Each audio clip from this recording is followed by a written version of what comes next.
Hi guys, welcome back to another episode of my Pretend Baking Show. Today we are going to be making a Spider-Man and Iron Man cake. So if that's something that interests you, stick around.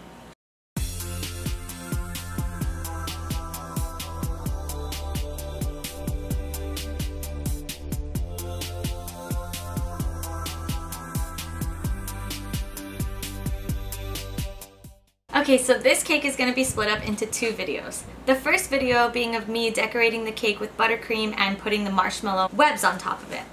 The second video will be of me hand painting both Spider-Man and Iron Man on the fondant that I made. And if you want to learn how to make homemade fondant, you can check out my other video on how I made my 3-ingredient homemade fondant. So without further ado, let's get decorating. So always with the first step, you want to put a little bit of buttercream in the middle of your cake board so that your cakes don't slip.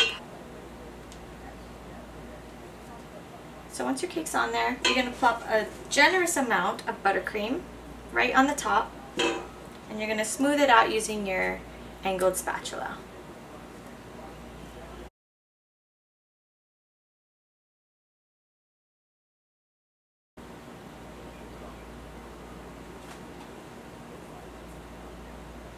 Right here, I'm just making sure that the cake is level on both the sides and on the top. Same thing, generous dollop, and smooth it out.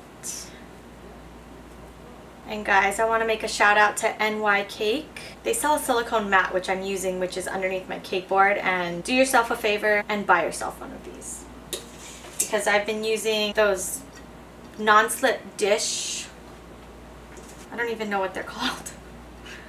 The non-slip mats, and they slip even with the cake on top of my turntable. So do yourself a favor and get you one of these silicone mats. Okay, so once you have buttercream between your layers and on top of your layers, you're going to want to take your cake scraper and your angled spatula and just smooth everything out, so you're basically creating like a crumb coat layer.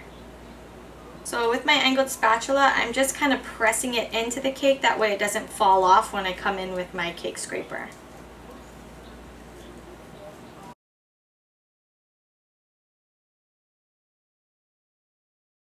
So if you're new to baking cakes, a crumb coat layer is just to keep the crumbs from your cake from getting on the outside layer of your buttercream. So it's basically acting as like a sealant.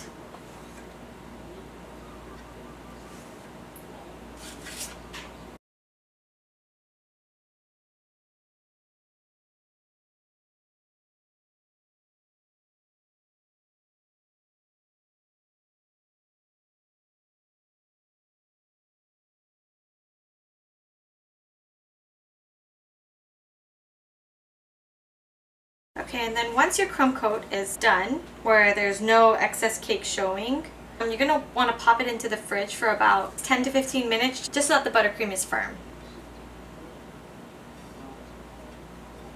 Okay, so the next step is to cover our cake with our final coat of buttercream. Now, I made my black buttercream, and comment below if you want me to make a tutorial on how to make it. So all you're going to do is make a big generous dollop again and smooth it out. Guys, this is such a pretty black. To get this color without using so much gel food coloring, I use black cocoa powder. You can find this on Amazon. I'll put the link in the description box. And I also used Coal Black Chef Master Gel Food Coloring. So check those links out. They're very handy to use. They're very handy to use.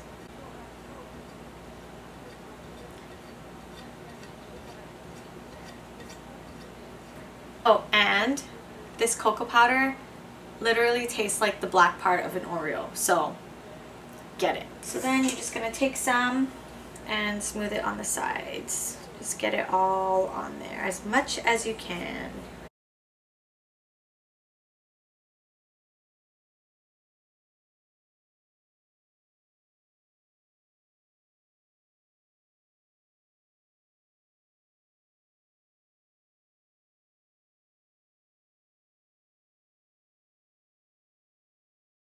So right here, I'm just kind of smoothing out the cake as much as I can, and I'm taking any excess buttercream off. And then I'm just going to fill in the gap with the rest of it. Doing this step allows me to see how thick my actual layer of buttercream is on the outside.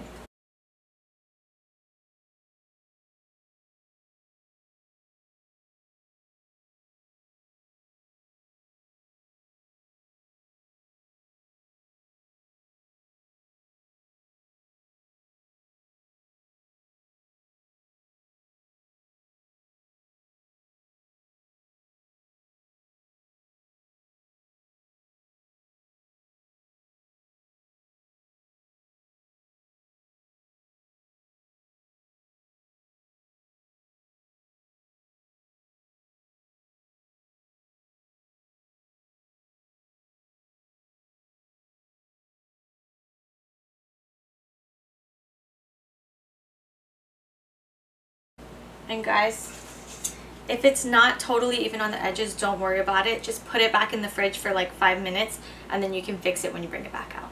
Okay, so all we're gonna do is touch up the last corners of this cake so that the edges are really pretty. Okay, so just gonna slide that on there. Smooth out the top as best as you can.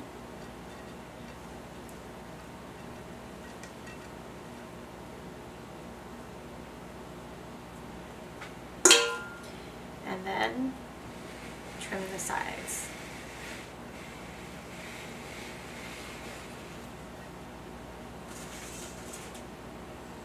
And scrape in when you guys do this edge.